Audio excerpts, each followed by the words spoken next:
Кешкенә Камилға 6 ой гына. Лениногорск районында йонып үлгән иң кечкенә Софияга да ни бары шул чамагына була.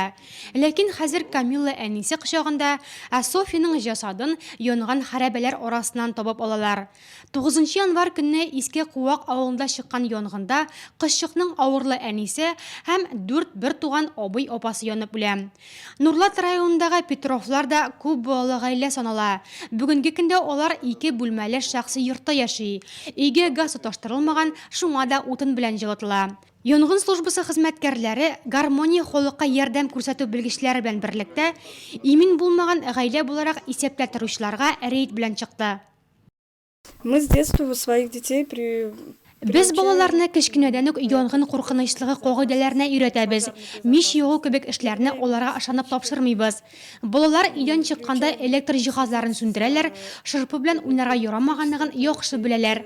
розетки выключают. Ә менә Куйбышев урамындагы бу йортта безгә бик озак ишек ачмадылар. Өйгә кергәч үк борынга төтен исе килеп бәрелде. Өй мич белән җылытылса да, батареялар салкын. Яшәргә шартлык булмау сәбәпле гаиләдәге 2 бала узган ел приютка озатыла.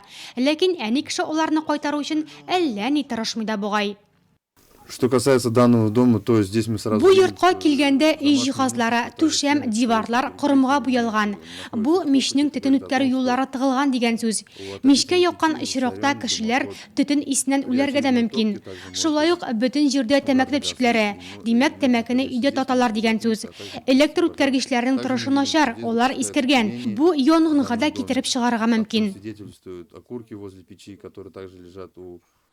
Узган ел безнең районда 86 янгын очрагы теркәлеп, аларда 7 кешенең гомере өзелә. Нигездә янгынга китереп чыгаручы сәбәпләр ут белән саксыз эш итү, төзек булмаган электр җиһазлары һәм балаларның ут белән уйнавы.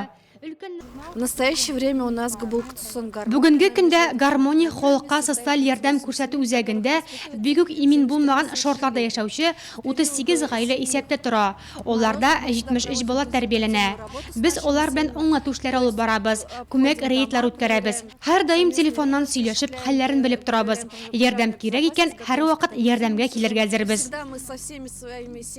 Туарга да өлгермәгән сабый һәм 5 бала. Киләчәккә өмет белән караган оянычлы язмышлар. Кичә Лениногорск районында матәм көне иде. Хәзер янгынның сәбәпләре ачыклана. Ләкин ни генә булса да, кечкенә София бер кайчан да абый апалар белән уйнамас. Әнисенең җылы кочагында изрәп йокламас шул инде.